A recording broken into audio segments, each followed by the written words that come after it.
So I've lived in this crazy world of ed tech since my second year of teaching. I was fortunate enough to get a class set of iPad 2s in 2011, which if anyone remembers rolling out a cart of iPads into a classroom in 2011, it was the wild, wild west of ed tech. See, I remember getting these iPads 3 days before school started and looking at them and thinking, this is going to change education. Then I spent 3 days and two different computers just trying to get the apps on them and getting them to connect to the internet and thinking these things are going to look amazing flying out of a window. So one more piece of context. If you can recall back in 2011, one-to-one computing is a really new concept in the classroom. I remember trying to look for iPad ideas online and there are like 4 blogs. Now they're somewhere in the neighborhood of 4 million. Shameless plug, exploringetech.com. Anyway, I really just remember making it up as I went. I find an app that I would look at and say, yeah, that looks cool, and I'd put it on all the iPads. My thinking always seemed to look for the app I wanted instead of the learning outcome that I wanted. Now, what's the point of all this? Well, I remember the first workshop I ever held. It was at ROE 47, and I had about 15 people in it. And the entire workshop was literally me just sharing about 50 different apps that I found that had worked on an iPad. I thought people coming to a workshop wanted apps. So I researched every app that I could find that might have some sort of educational context to it. And then we spent 6 hours going through them all. It was really riveting stuff. But the crazy thing about it is that people loved it. They wanted more. So that winter, I presented at Raising Student Achievement, and I did 4 one-hour sessions essentially the same way. And every time the room was packed. It was just, check this app out, check this app out, check this app out.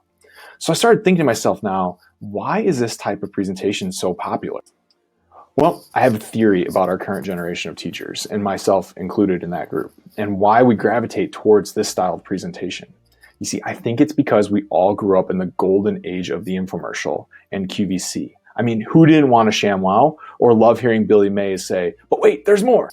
I remember watching QVC one night and just wanting this Dan Marino football card. I begged and pleaded my parents to get it, and I have no idea why, but they were selling it on TV and I thought it was cool. And then when I got it home, I really had no functional use for it. Over the next several days here at ICE, you're going to see new tools, new strategies, and new ideas. It's all what we all come to conferences for. But understand that sometimes we get home from the conference and we realize that tool we thought was awesome has no functional use in our classroom. So to avoid this happening to you, I encourage everyone to look at new tools and technologies through 2 lenses, a relevant lens and a creative lens. You see, I believe that technology is effective in the classroom when you can put one of these lenses on it. Because in my own experience, I found that while I would present on 30 different apps, I was really only using about 5 with my students. And why was that? Well, because they were tools that would make learning relevant and they would make learning creative. I think our kids are woke to the whole school thing. Many of them know it's a game, and they only want to invest in it if they can see the outcome and know that it means something. They need to make a connection between our content and the real world that they're living in. There's good news though, folks. We can make those connections. We can leverage the same technologies that our students find interesting and bring learning into it.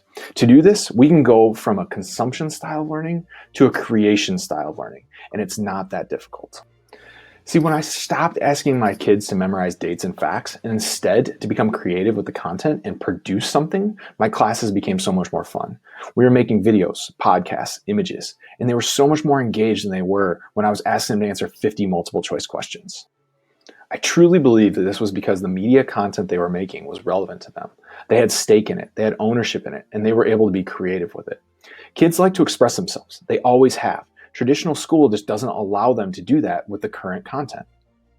Keep in mind, relevancy and creativity come in many forms. For example, we as teachers will flip on Fixer Upper and watch Chip and Joanna walk through and redesign a house. But we scoff at the thought of our kids watching Ninja play a video game. But it's content that's relevant to them, just like it's relevant to us. When our kids say they want to become YouTubers, they want to become Insta famous, we chuckle at it. But you know what those Insta famous people and YouTubers all have in common? They're relevant and they're creative with their content. I challenge you, what if we asked our students to be the same way with the content that we're teaching them? So while our kids might not know what QVC is or truly appreciate a good infomercial as we all can, we can take the new tools and strategies we learn about here at ICE and ask ourselves a couple of questions. Does it make learning relevant? And will this inspire creativity with our students? I leave you with this. Don't get caught up in the sparkle of the shiny EdTech object. Always keep in mind that technology is useful in education when it enhances our already great teaching practices and it's used in the service of learning. But wait, there's more. Here are the tools I used in my presentation.